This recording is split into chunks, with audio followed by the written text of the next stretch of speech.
আজ আমি স্বদেশী আন্দোলনের গুরুত্ব কী ছিল অর্থাৎ স্বদেশী আন্দোলনের ঐতিহাসিক গুরুত্ব নিয়ে বলবো। তবে আলোচনাটা শুরু করি।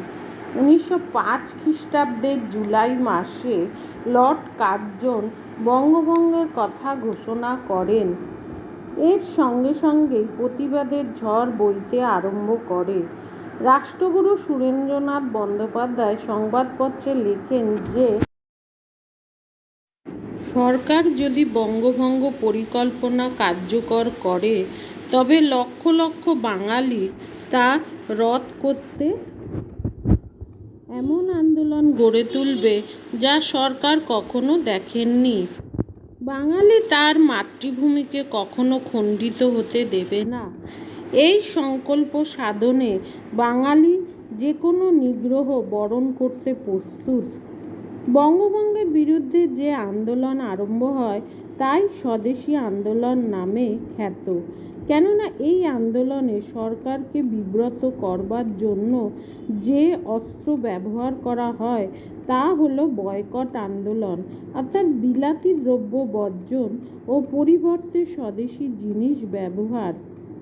গণ আন্দোলনে রবীন্দ্রনাথ স্বয়ং নেতৃত্ব দেবার জন্য রাজপথে নেমে আসেন। তিনি গান রচনা করেন, বাঙালির প্রাণ, বাঙালির মন, বাঙালির ঘরে যত ভাই বোন, এক হোক, এক হোক, এক হোক, হে ভগবান। স্বদেশী আন্দোলন এমন এক পর্যায়ে উন্নীত হয় যে বিলাতি জিনিস, এমনকি বিলাতে তৈরি ওষুধও বর্জন করা হয়। দোকানে দোকানে পিকেটিং আরম্ভ হয়। ইংরেজ বণিকদের ব্যবসা প্রায় অচল হয়ে যায়। ইংরেজ বণিকদের মুখপত্র, সংবাদপত্রগুলি সরকারি সিদ্ধান্তের তীব্র সমালোচনা করতে থাকে। বিলাতি সম্পর্কযুক্ত সব কিছুকেই এমনভাবে বর্জন করা হয় যে ইংরেজ ভাবাপন্ন বাঙালি পরিবারগুলিকে পর্যন্ত সামাজিক ক্ষেত্রে অস্পৃশ্য বলে ঘোষণা করা হয়।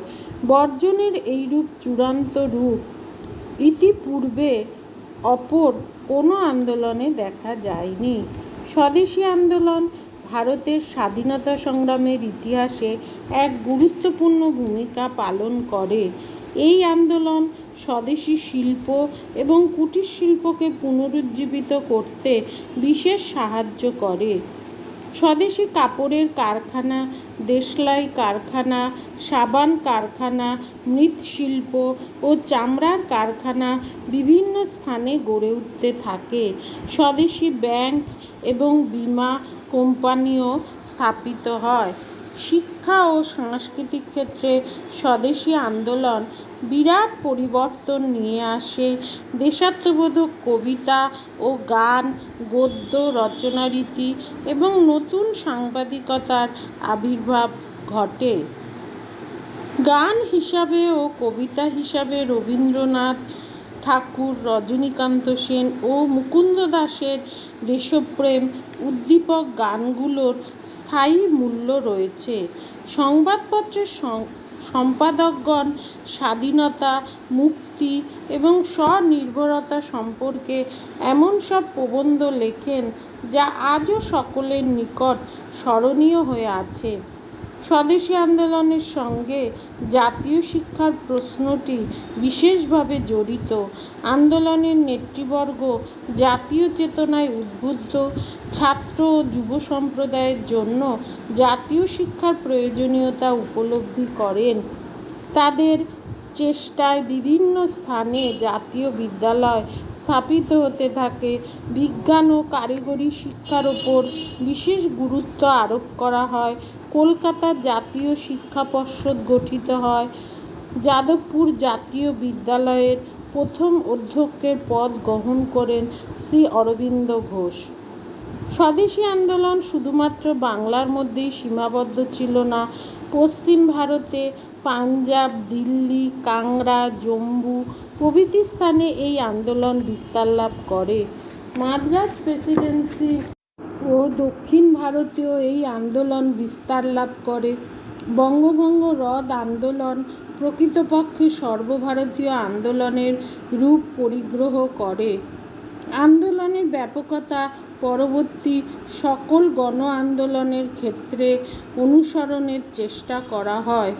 স্বদেশী আন্দোলনই সর্বপ্রথম এক নতুন শ্রেণীর জনগণকে রাজনৈতিক প্রাঙ্গণে উপস্থিত করে।